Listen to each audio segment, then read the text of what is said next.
In the early morning mist of 17th-century Istanbul, when the call to prayer echoed softly over the Bosphorus, the marble corridors of Topkapi Palace were already awake. Servants hurried in silence, eunuchs stood guard by golden doors, and within the heart of that world, a young princess prepared for a destiny she did not choose. Her name was Fatima Sultan, daughter of Sultan Ahmed I and Qasim Sultan, born into power, raised in luxury, but bound by invisible chains that no gold could hide. The Ottoman Empire was then at the height of its glory. From the gates of Vienna to the deserts of Arabia, its banners flew proudly in the wind. Sultans commanded armies that conquered kingdoms. Poets wrote of divine order and eternal empire.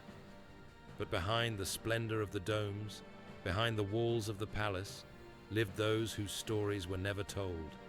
The women of the imperial family, whose beauty was admired, but whose voices were never heard. Fatima grew up surrounded by knowledge and art. She was taught by the finest scholars, fluent in several languages, skilled in poetry, mathematics, and astronomy.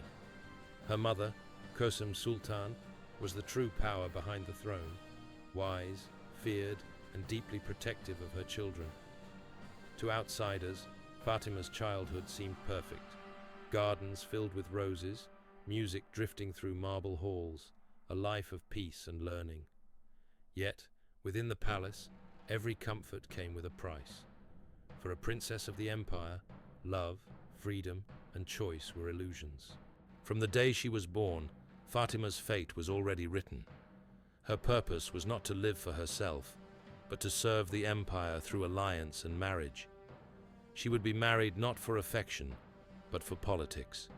Not to a man she loved, but to one who could strengthen her family's rule.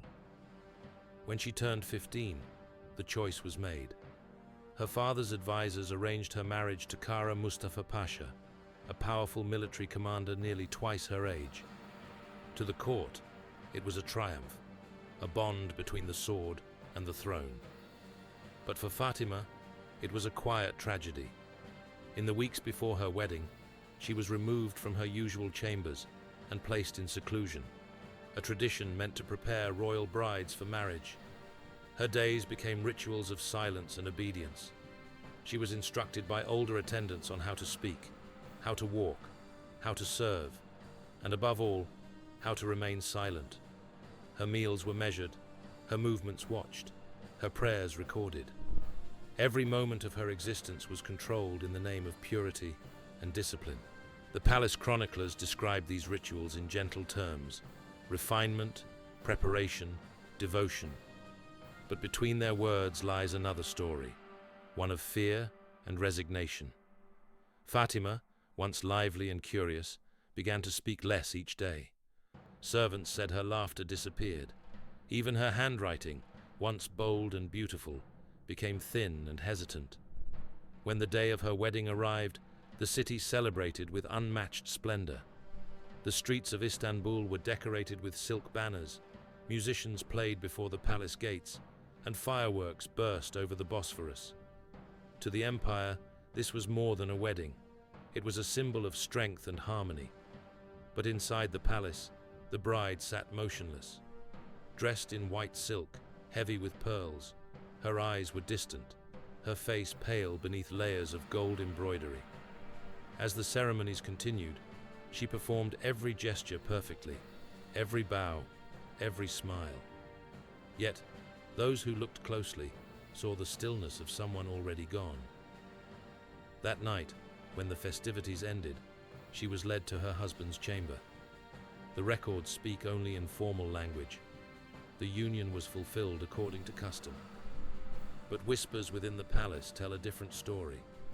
That she fainted, that she trembled uncontrollably, that her voice broke into sobs before vanishing into silence.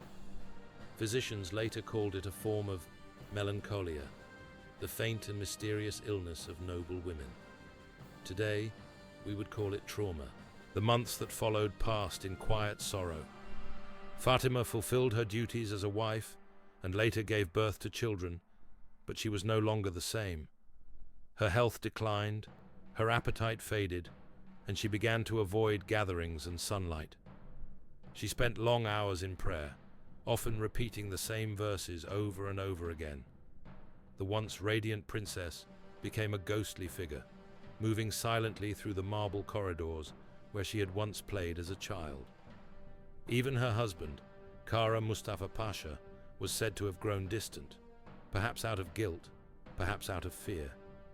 His life was spent in wars and campaigns, leaving Fatima alone within the palace walls. Years turned into decades. Outside, the empire continued to expand and rule. Inside, her world grew smaller and quieter. The attendants spoke of her habit of walking alone at dawn through the palace gardens, watching the seagulls rise over the sea. Sometimes she would whisper to herself in foreign tongues she had once studied, as if trying to remember who she used to be. Her letters from this period, preserved in fragments, reveal a deep sadness and reflection. "I was born into light," she wrote, "but I live now in a shadow that even the sun cannot reach." She lived like this for nearly 30 years, half alive, half forgotten. The empire that had used her name to secure alliances never again mentioned her in its records. When she died in 1652, the official statement said she passed away from brain fever. But those close to her believed her heart had simply grown tired. She was buried quietly beside other royal women, her grave marked only by a small stone bearing her name. No poem, no epitaph, no royal decree. Just silence, the same silence that had defined her life. Today, her story is rarely told. Historians debate the details, questioning what is fact and what is legend. Some say her suffering has been exaggerated, others argue it reflects a universal truth of the age, that behind every throne stood countless silent women who paid the price of empire. Fatima Sultan's life may have faded from the pages of history, but her story endures as a whisper of what it meant to be born into power and stripped of choice. The empire she served is long gone, its palaces turned into museums, its jewels displayed behind glass. Yet, if you walk through the quiet halls of Topkapi at dawn, when the tourists are gone and the sea breeze carries the faint scent of jasmine, you can almost feel her presence, the gentle echo of a life spent in silence. Her legacy is not carved in stone or written in the grand chronicles of kings. It lives instead in the questions she leaves behind. How many voices were lost behind those golden walls? How many stories were erased in the name of tradition and duty? And how many others, like her, looked out across the Bosphorus and dreamed, if only for a moment, of freedom? In the end, Fatima Sultan's story is not just about one woman. It is about all who lived in the shadows of greatness, those whose lives were shaped by the will of others, whose dreams were buried beneath the weight of history. It reminds us that every empire, no matter how powerful, is built not only on triumphs and victories, but on the quiet endurance of those who were never allowed to speak. And so, as the call to prayer rises once more over Istanbul, her voice lingers, soft, distant, but unforgotten, carried by the wind that moves through the ancient domes and marble courtyards. A voice that once trembled with fear, now whispering through time, a silent cry for freedom, echoing through the heart of history.